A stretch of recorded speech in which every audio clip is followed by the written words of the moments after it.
എലിപ്പനി, ലെപ്റ്റോസ്പൈറോസിസ്. അതായത് മഴക്കാലത്ത് ജന്തുജന്യ രോഗങ്ങളിൽ ഒരു പ്രധാനമായി കേൾക്കപ്പെടുന്ന ഒരു അസുഖമാണ് എലിപ്പനി. ജന്തുജന്യ ഈ സൂണോസിസ് എന്ന് പറയും. അതായത് നമുക്ക് എലികള്, പന്നികള്, അല്ലെങ്കിൽ പട്ടി, പൂച്ച, ബാറ്റ്, ഈ വവ്വാല്, ഇവയിൽ നിന്നൊക്കെ ചില രോഗങ്ങൾ നമ്മുടെ ഇടയിലേക്ക് വന്നു ചേരാറുണ്ട്. അപ്പോൾ ആ ഒരു കാറ്റഗറി ഓഫ് രോഗങ്ങളിൽ നിന്ന് റോഡൻസ്, എലി, മൂഷികൻ, പെരിച്ചാഴി, ഈ ഒരു കാറ്റഗറി ഉള്ള ജീവികളിൽ നിന്നാണ് യൂഷ്വലി പൊതുവെ നമുക്ക് ഈ എലിപ്പനി കിട്ടാറ്.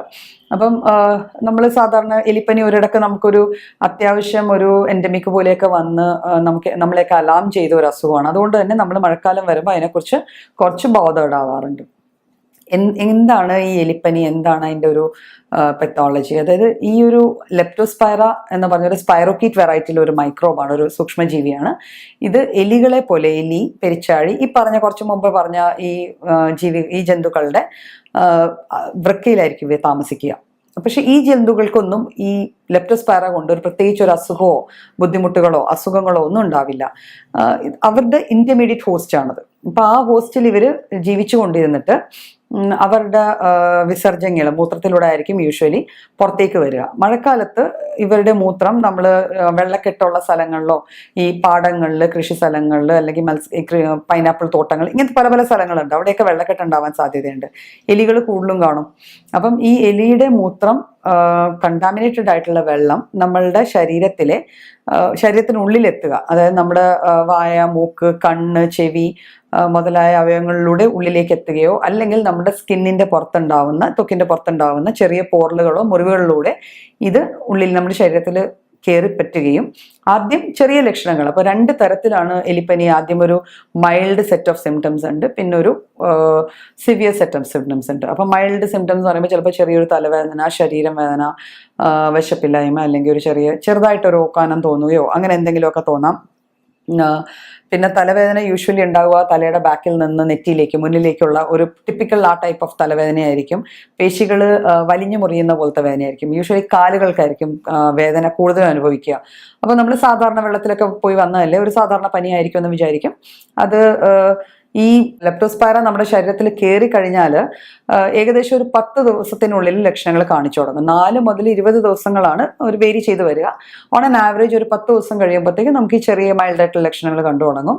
നമ്മൾ ഈ ലക്ഷണങ്ങൾ പ്രോപ്പറായിട്ട് ട്രീറ്റ് ചെയ്യുന്നില്ല എങ്കിൽ ഒരാഴ്ചക്കുള്ളിൽ ഇത് അത്യാവശ്യം താഴുന്നത് പോലെ തോന്നും. നമ്മൾ വീണ്ടും നമ്മുടെ സാധാരണ കാര്യങ്ങളിലേക്കൊക്കെ തിരിച്ചു ചെല്ലുമ്പോഴായിരിക്കും ഇതിൻ്റെ സിവിയറിറ്റി കൂടി പെട്ടെന്നായിരിക്കും. പിന്നെ വരുന്ന സിംറ്റംസ് വളരെയേറെ സിവിയർ ആണ്. വളരെയേറെ എന്താ പറയുക, ഒരു ഡയാലിസിസ് സ്റ്റേജ് വരെയൊക്കെ ഒരു പേഷ്യന്റിനെ എത്തിക്കാൻ സാധിക്കുന്ന തരത്തിലായിരിക്കും എലിപ്പനി പിന്നെ അങ്ങ് സെക്കൻഡ് സിവിയർ മോഡിൽ വരുമ്പോൾ വരിക. അപ്പോൾ അത് എലിപ്പനിക്ക് വേറൊരു പേരുണ്ട്, വീൽസ് ഡിസീസ് എന്ന്. അപ്പോൾ ഈ വീൽസ് ഡിസീസ് കണ്ടുപിടിച്ചത് തന്നെ ഒരു 1886 ആ കാലഘട്ടങ്ങളിൽ ഒരു ഡോക്ടറായിരുന്നു. പുള്ളി ഒരു കേസിൽ അത് ഹൃദയത്തിനും പ്രശ്നമുണ്ട്, സ്പ്ലീനിന് പ്രശ്നമുണ്ട്, പ്ലീഹ എന്ന് പറയുന്ന ഒരു അവയവത്തിന് പ്രശ്നമുണ്ട്, കിഡ്നീസിന് പ്രശ്നമുണ്ട്, പിന്നെ നമ്മുടെ ലിവറിന് പ്രശ്നമുണ്ട്, ഹെപ്പറ്റോമെഗാലി, സ്പ്ലീനോമെഗാലി, പിന്നെ ഈ റീനൽ ഫംഗ്ഷന്റെ പ്രശ്നം, ഇതെല്ലാം കൂടെ കാണുന്ന ഒരു അസുഖം കണ്ടുപിടിക്കുകയാണ് പുള്ളി. അപ്പം ആ അസുഖം കോസ് ചെയ്യുന്ന ജീവിയെ പിന്നീടാണ് കണ്ടുപിടിച്ചെങ്കിലും പുള്ളിയുടെ പേർക്കാണ് നമ്മൾ ഇതിനെ വീൽസ് ഡിസീസ് എന്ന് പറയുക.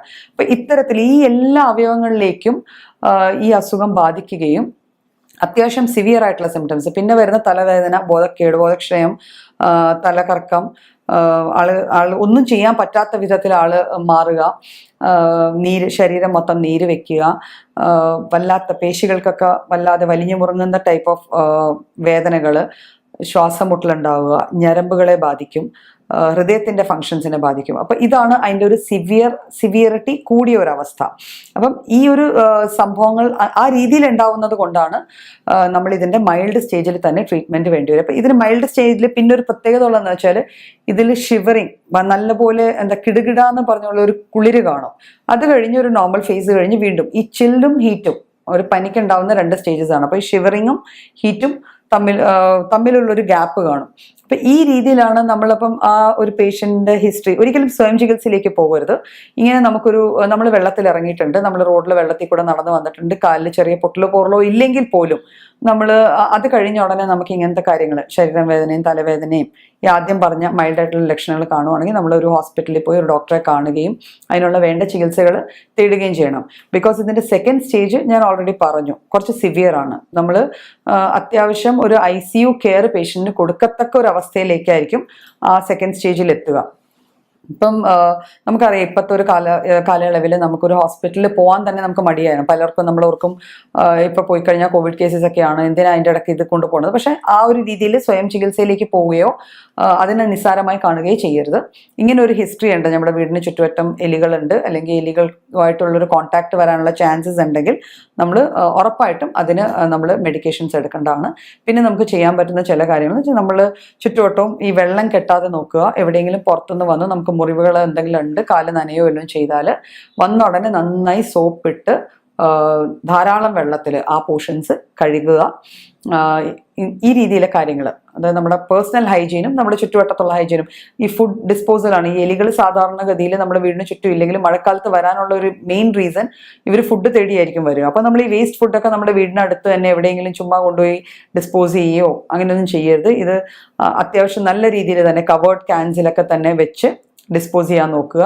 പരിസരവും വ്യക്തി ശുചിത്വവും പരിസര ശുചിത്വവും നന്നായി നോക്കിയാൽ തന്നെ നമുക്ക് ഈ എലിപ്പനി പോലെയുള്ള കണ്ടീഷൻസ് വരാതെ നോക്കാൻ പറ്റും. പിന്നെ നമുക്ക് ചെയ്യാൻ പറ്റുന്ന ഒരു കാര്യം എന്ന് വെച്ചാൽ, നമുക്ക് ഇതിൻ്റെ മൈൽഡ് ഫീച്ചേഴ്സ് ഉള്ളപ്പം എന്തെങ്കിലും കാരണവശാൽ നമുക്ക് ഒരു വൈദ്യ സഹായം തേടാൻ പറ്റാത്തൊരവസ്ഥ വരുവാണെങ്കിൽ നമുക്ക് ലാബിൽ പോയിട്ട് ഒരു സീറം ടെസ്റ്റ് ഉണ്ട്, PCR ടെസ്റ്റ്. അതോ ലാബിൽ ചെന്ന് നമ്മൾ ലെപ്റ്റോസ്പൈറോസിന് അല്ലെങ്കിൽ എലിപ്പനിക്കുള്ള ടെസ്റ്റ് എന്ന് പറഞ്ഞ ആ ടെസ്റ്റും റുട്ടീൻ ബ്ലഡ് എക്സാമിനേഷനും ചെയ്ത് കഴിഞ്ഞാൽ തന്നെ അതിലെന്തെങ്കിലും ഒരു പോസിറ്റീവ് കണ്ടാൽ നമ്മൾ അപ്പം തന്നെ നമ്മൾ ഹോസ്പിറ്റലിൽ റിപ്പോർട്ട് ചെയ്യുകയും അതിന് വേണ്ട ചികിത്സ തേടുകയും ചെയ്യേണ്ടതാണ്.